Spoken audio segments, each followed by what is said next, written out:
മോനുവിന്റെ വാക്കുകൾ കേട്ട് പിങ്കി പക്ഷി മീനുവിന്റെ കൂട്ടിലേക്ക് വരുന്നു.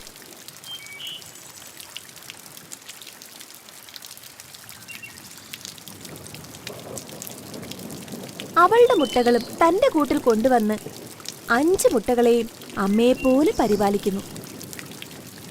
പതിയെ പതിയെ കുറച്ച് ദിവസങ്ങൾ കൂടി കടന്നുപോയി. മഴ തീർന്നതിനു ശേഷം കാട്ടിൽ ശക്തമായ സൂര്യപ്രകാശം പ്രത്യക്ഷപ്പെടുന്നു. സൂര്യൻ വളരെ തിളക്കത്തോടെ പ്രകാശിക്കുന്നു. മൺസൂൺ സമയം കഴിഞ്ഞുവെന്ന് തോന്നുന്നു. പിങ്കി, വീട്ടിലുള്ള എല്ലാ ധാന്യങ്ങളും തീർന്നു.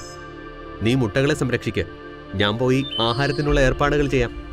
ഞാൻ 5 കുട്ടികളെയും നല്ലതുപോലെ നോക്കിക്കോളാം. താങ്കൾ പോയി ആഹാരത്തിനുള്ള ഏർപ്പാടുകൾ ചെയ്തു വരൂ.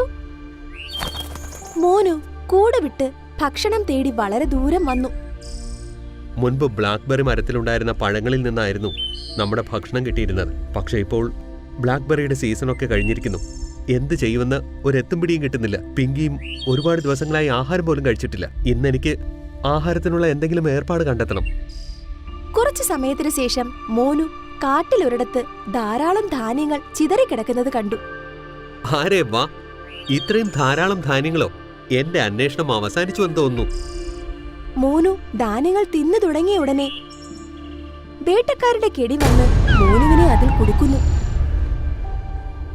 മോനുവിന് എപ്പോഴെങ്കിലും വേട്ടക്കാരന്റെ കെണിയിൽ നിന്ന് രക്ഷപ്പെടാൻ കഴിയുമോ? മോനുവിന്റെ മരണശേഷം അവന്റെ കുടുംബത്തിന്മേലും ദുഃഖങ്ങളുടെ പ്രവാഹമായിരിക്കുമോ? അതോ പിങ്കിപ്പക്ഷി എല്ലാം നോക്കുമോ?